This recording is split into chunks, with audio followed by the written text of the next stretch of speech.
Planning for retirement can be a stressful process. You worked hard to build your wealth, and you deserve to enjoy the golden years. I think the best way for me to reach as many people as possible on this topic is to go through a specific retirement example. We're going to walk through how I would retire at 60 years old with $1 million spread across multiple account types. And a lot of the figures we're going to be using for this example will be based on the average situation for retirees. Your situation will be different, but the strategy and concepts will get you pointed in the right direction. If you're new to the channel, welcome. My name is Jeff Teeples, and here we aim to grow your wealth with simple, time-tested solutions.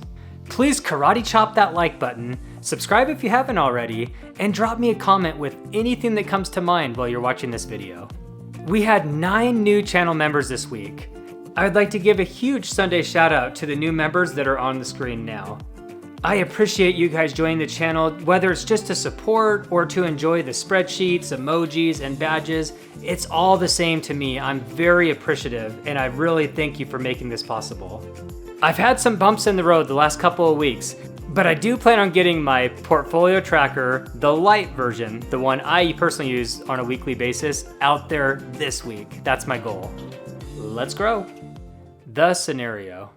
In this retirement scenario, my wife and I will be retiring at 60 years old with $1 million spread across multiple account types. We'll have $500,000 in our traditional IRA, and this is what was our 401ks during our work career, and when we retired, we rolled them over to a traditional or a rollover IRA with all of our tax-deductible contributions over the years. We'll have $250,000 in a taxable brokerage account, $150,000 across our Roth IRAs, and $100,000 of cash in a high-yield savings account or a money market. We will both be taking our Social Security at 62 years old. There are a few differing opinions out there about when retirees should take their Social Security. I think taking it early will help most people in a typical retirement situation if they are fully retired from their W-2 income job at the age of 62. A positive side effect that many people don't think about is when you take your Social Security early at 62, you only get 70% of the total amount, and you could have just waited 5 more years to get 100%. But you get that dividend snowball building earlier, which means everything. And it also puts you in a lower tax bracket in all future years down the road when minimum required distributions kick in and a few other things. So there is a lot of positive trickle effect of taking the Social Security early. If you just do the break-even math, for me personally, my break-even age is 77. So my dollars will line up taking it at 62 compared to taking it at 67. When I'm 77 years old someday, that's when it would have given the same amount of total pay. But that money was working for me when I took it at 62 a lot longer and a lot more effectively. That compound interest, the thing that affects all this investing stuff, amazingly at 62. And it will continue compounding into the future, and it will keep us in a lower tax bracket later. I'll try to touch more on that in this video, but just know that we'll be taking Social Security at 62. And if you are done working, there is a strong probability that it is the better choice in your situation as well. The average monthly Social Security payment for a person that takes it at 62 years old is $1,250 per month. If your scenario is similar to the one we're doing today, you will very likely make more in Social Security than that. That is strictly the averages. But for today's scenario, we might as well just roll with the averages. So between myself and my wife, we'll be looking at $2,500 of Social Security payments per month. The average monthly expenses for retired couples are all over the map. Good luck looking for that one online. So what I did was I just said we need $60,000 a year to get by. And this ends up being a clean and easy $5,000 per month. Your situation might be way less and it might be way more. So we're gonna roll with roughly the averages that I was able to find online. We'll be sure to include inflation in the model as well. Selecting your investments. I'm going to build the portfolio with some of my favorite investments. And keep in mind, there are a lot of quality investing strategies that will produce similar results. This is by no means the only way you can invest in retirement. Feel free to make it your own. But one thing that I will say is it is important to understand why you make the investments that you do ultimately select. For example, I understand why I prefer VU, the S&P 500, over VTI, the total US stock market. I like the lower ceiling, but the higher floor that larger, more well-established companies provide. And this doesn't make me right or wrong, it simply aligns with my strategy. When we zoom out over many decades, VU and VTI produce similar results. And I'll give one more example. As someone who chooses not to hold bonds, I rely pretty heavily on SCHD in my portfolio mix. Is this a direct bond replacement?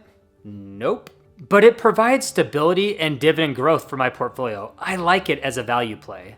The bottom line is that you need to create your portfolio based on your age, risk tolerance, goals, work situation, and current wealth. Don't blindly copy somebody else's portfolio without understanding and agreeing with the methodology behind it. I think we've covered the basics. It's time to dive into the fun stuff. Let's build this thing. I wanted to add just a little bit of flavor before diving into the portfolio. I prioritize dividend growth over dividend yield as a rule of thumb. The thought process is that if we can produce enough dividend income to live comfortably now, the dividend growth enables us to crush inflation in the future. It will allow you to increase your lifestyle indefinitely. However, higher yield will likely be a requirement based on your portfolio amount, especially in the early years of your retirement. We need to pay the bills now to even have a shot of making it to that brighter future. And my favorite ETF for high yield, as many of you know, is JEPQ. I love that it's based on one of my favorite indices that exists, the NASDAQ 100. It has a 70% weighted overlap with QQQM, my favorite multi-sector growth ETF. And then it seeks to deliver monthly distributable income based on a call option strategy. But it's not just that juicy yield I'm after, because as many of you know, there are much higher yielding ETFs or stocks out there. But what I love is the underlying holdings being a collection of quality growth stocks that it's writing the call options on. This will have it appreciate over time as the NASDAQ 100 is successful, albeit the ceiling is a lot lower than something like QQQM, but that's well worth it to me to get that juicy cash flow and still have nice underlying holdings. All right, let's hop over to the screen and build this darn thing.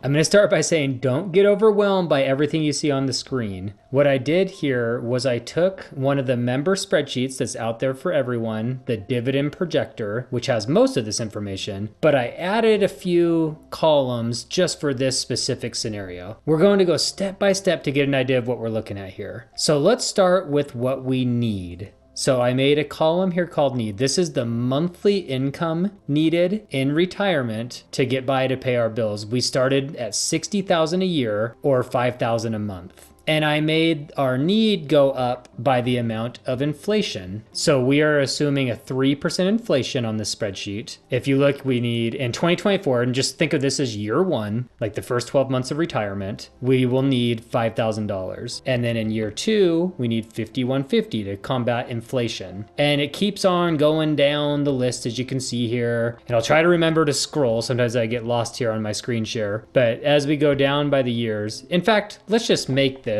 one. There we go. Let's just make this year one, year two, etc. So we come down. In year 10, we'll need $6,500 a month. In year 20, we'll need $8,700. And you can see how it doubles in about 24 years, which using our rule of 72, you take 72 divided by the interest percentage, which is 3, and that tells us it'll take 24 years to double. So we know our model's working here. What I also did was I added our Social Security payments we'll receive. So we're 60 60 years old here, 61 this year, and then we turn 62 this year, and that's when we start receiving Social Security payments of a combined $2,500 per month. So I took the need column here and I made a column called from investments. So in the first 2 years, our need needs to come entirely from our investments, as you can see here. Then our Social Security is added to our investments. So this investment plus the Social Security will cover our needs. So what we need to create from our portfolio up here is captured in column H right here. This is the amount of portfolio income we need to combine with our Social Security to ultimately hit our need. And this is a very high level tool. We're not diving into the specific types of taxes and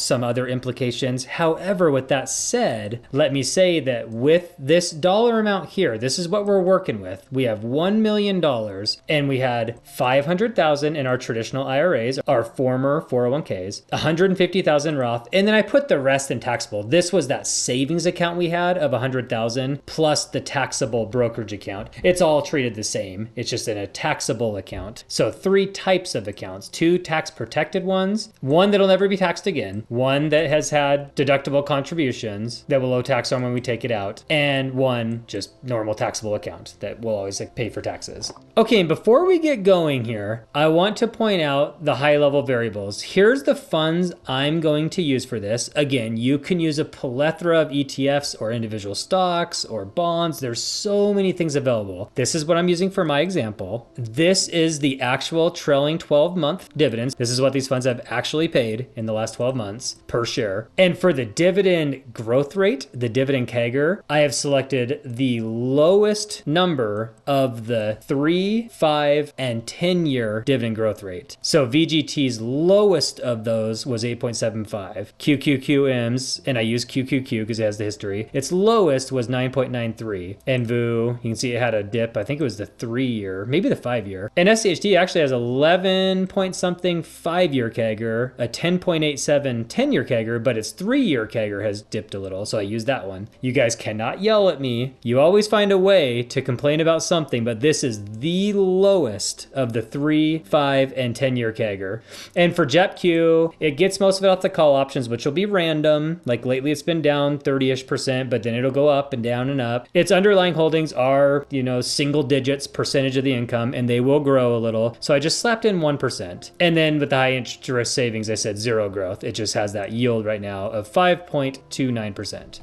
With that said, I have our first 100,000 from the taxable account in a money market, which gets us 5.29%. Of course, this will vary over time, but I'm just putting in what it is now. So far, we are receiving a juicy 5,300 of dividends, and that ends up being $441 per month. So this dividends per month, we need to make this green number greater than the red number here. And I have a tally column. So did we make it? No, we did not make it so far at all, even with our Social Security being added in, but we still have lots of money to deploy. So the way I would do this, I would take the 250,000 remaining from the taxable after the savings, and I would put that in SCHD. I want the high yield and the solid growth rate just as a core here. These are 100 value stocks that have a lower PE ratio. It's under 15 right now. So it's not your growth stocks, but it gives you good stability and a nice floor. So let's just plug that in, and guess what? We're getting there, and never mind. We're still 3,800 short in year 1. And just to be clear, we don't have to cover all bills with dividends. You can use the 4% rule to take out dividends and growth, long-term capital gains. I would like to cover everything with dividends as our little challenge here, because that's how I would do it. I don't care about my portfolio value. It's going to go up and down, up over time. I care about the dividend cash flow because that never goes down, pretty much ever, with the right holdings. What are we doing here? We need a nice chunk of JEPQ, I'm thinking. Let's just see, what if we put in 500,000 of JEPQ? That leaves us with 150,000 remaining. It would put our whole traditional IRA, or a mix of the Roth and traditional. In this case, traditional IRA doesn't discriminate on the type of gains. So all of these are fine in a traditional IRA. We're just taxed when we take the money out. And then Roth has no taxes. We do not want JEPQ, which pays ordinary dividends that are taxed as ordinary income that push us up in those tax brackets. We do not want JEPQ in the tax taxable account. But as far as these qualified dividend payers, all the stuff above JEPQ, these are qualified and they are great in the taxable, and they're also fine here. That's just a little note. JEPQ should go in your tax protected accounts. Okay, we already actually made our goal here in the first year. We're right on it. And it's always nice to be a little over, so maybe we'll just stick with 500K in JEPQ. That's a big chunk. This one has a higher floor than something like QQQM. It can go down, and it's built on growth stocks, but it's more of the value leaning NASDAQ 100 growth stocks, and it uses the call option to increase that floor. So the floor is higher, the ceiling is lower compared to QQQM. So I'm okay putting a big chunk in here right off the bat. Let's get some DGRO going. Let's throw 50K in that, because I love DGRO, and it's going to get us a solid 2.35, and it's going to grow. Right now it's close to SCHD, but I think it'll grow the best long term compared to even SCHD. It hasn't been what history has shown, but it's built to grow. We still have $100,000 to work with. Let's get some growth. We want 25,000 of VGT and 25,000 QQQM. That'll just get us a nice little chunk of growth, 5% within our portfolio, because we have plenty of years to live, and we're going to want to grow our value too. This spreadsheet does not reflect our portfolio value, but it will grow over time as we zoom way out. And then the last 50K, let's just dump it in, quote unquote, the market, VOO, S&P 500. So I would probably do something like this. It gets us a weighted dividend yield of 6.24%. And that's really good. And it's being bolstered up, of course, by JEPQ right now. And it actually gets us a weighted growth rate. Even with these zeros and one here with a big chunk of our money, it still gets our growth rate beating inflation already at 3.76. So as you can see, after year one, we've made an additional $200 over our cost per month. Some of that will go to taxes, let's be honest. But what we can do, and a lot of people kind of pointed this out and they're 100% right, after these first 2 years of basically breaking even or close to, once Social Security kicks in here, since we're making $2,800 more a month than we need, after covering taxes and things, we can start reinvesting. We'll probably want to bring up some of these smaller positions, add some more DGRO, some SCHD. As you continue to dump this extra money over your bills into these holdings, especially not JEPQ, because it's great, we have a nice dividend yield established, but as you grow these ones, your portfolio value and even your total dividends received is just going to exponentially go up when you combine adding new dollars, investing new money per month back into your holdings to get this value up, the natural price appreciation,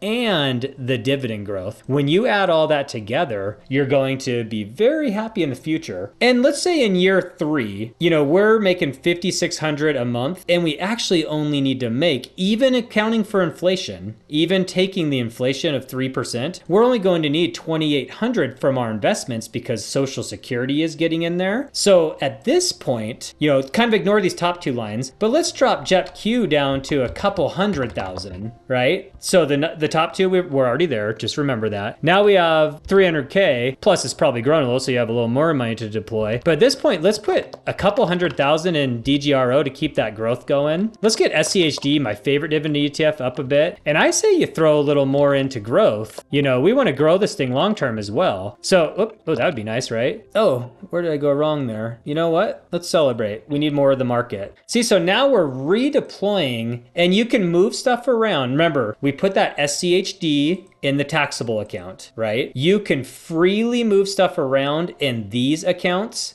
without triggering any tax implications. So it is a-okay to sell 300,000 of JEPQ and immediately put it into other stuff. That will not cost you any taxes. Only when you remove this money from your traditional IRA, you're taking it out incrementally to live on. That's when it triggers tax at your marginal tax rate. So you'll want to try to stay in the 12% tax bracket, which you will in this scenario. That's a good thing. And so even shuffling things around, getting a lot more growth. So you can now see our dividend CAGR, our dividend growth rate, is going up 6% a year. We still have a pretty juicy 4% yield, and that's paying the bills along with Social Security. And you can see as the years go by, we're good forever because of the dividend growth. And when you get down here, your portfolio value will double roughly every 10 years or so, even living on the dividends, just with the price appreciation via the rule of 72. If it goes up 7%, even every 15 years, it'll double. When you zoom out, when you're getting down to these years, you're at 2 or 3 million value and more dividend paying. today, as you can see reflected here, our dividends are only going up. 20 years in, we'll be making $10,000 a month with dividends. And when you combine that with Social Security, you'll only need $5,200. So realistically, this model doesn't even do the whole glory, because all of this green beyond taxes and miscellaneous expenses, this is every month you'll be able to reinvest this much money to just get this value and get these holdings in the future dividends going. So I'm telling you, if you have $1 million, even significantly less, you'll just want to start with more JEPQ if you have a lot less. But if you have $1 million or more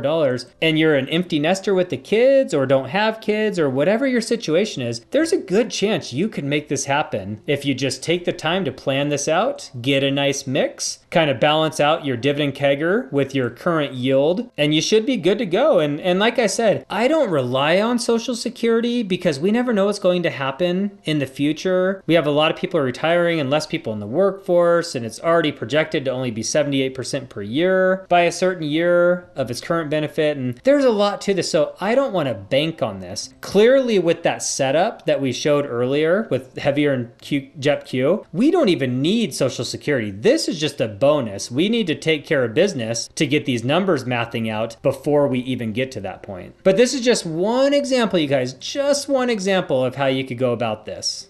You got this. Managing your portfolio in retirement comes with some complexities, but you'll begin to understand the basics quicker than you realize. And you will save hundreds of thousands of dollars for not having someone else manage it for you. Remember, if their job is to manage your money, you are paying for their fancy vacations. Nobody cares about your money more than you do. Well, I might, but I am extremely weird, so you get my point. I hope you learned something from this video. I know it's not going to cover everything, not even close. I can't go into that kind of detail in a video like this. If you have any questions, just drop them in the comments below and I'll do my best to answer them. And check out one of these two videos if you're not tired of hearing from this guy already. We are going to get you to your version of financial freedom if it's the last thing we do. Thank you for watching, and I will see you here next week. Peace.